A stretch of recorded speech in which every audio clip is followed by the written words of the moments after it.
مسلمون. يا أيها الناس اتقوا ربكم الذي خلقكم من نفس واحدة وخلق منها زوجها وبث منهما رجالا كثيرا ونساء واتقوا الله الذي تساءلون به والأرحام إن الله كان عليكم رقيبا. يا أيها الذين آمنوا اتقوا الله وقولوا قولا سديدا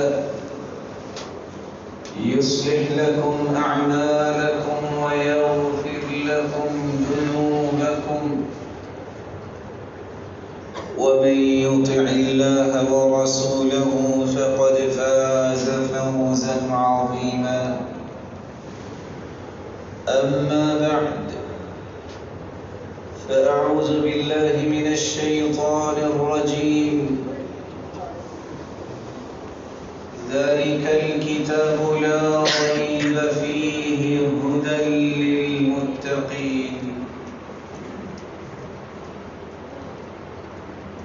لائق التكريم سامعین مکرم،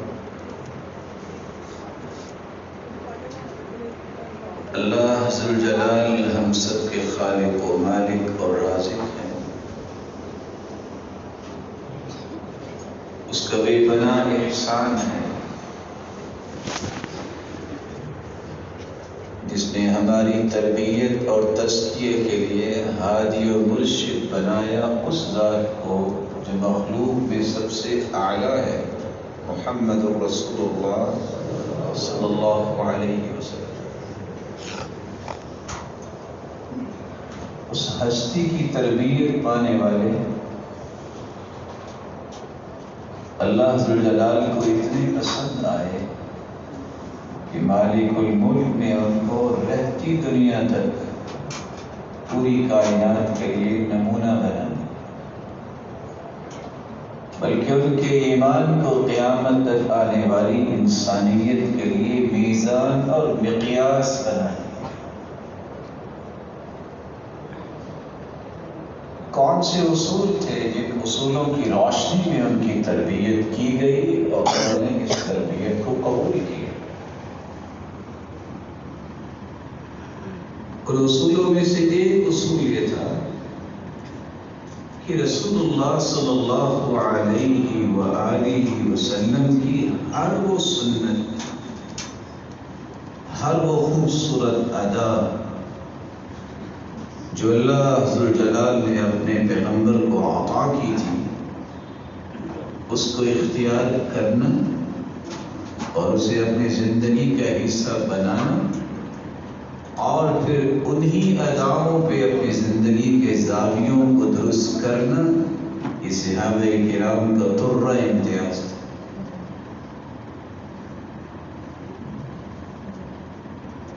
رسول اکرم صلی اللہ علیہ وآلہ وسلم کا ہر قول، ہر عمل یہ میرے اور آپ کے لیے نمونہ ہے.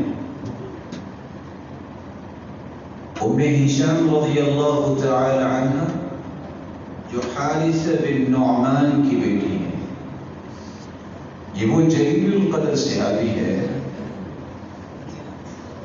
کہ جب رسول اللہ صلی اللہ علیہ وسلم معراج کے موقع پر جنت میں گئے تو فرماتی فسمعت قراءۃ، میں نے قرآن مجید کی تلاوت سنی.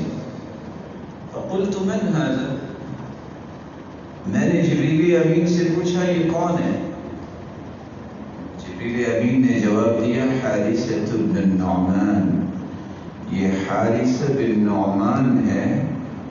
وكان أبر الناس بأمه، یہ روئے زمین میں سب سے زیادہ اپنے والدین کی اور والدہ کی خدمت کرتا ہے اس کا بدلہ اللہ نے کیا دیا؟ وہ زمین پہ بیٹھا تلاوت کرتا ہے، اس کی تلاوت سے جنتی محسوس ہے۔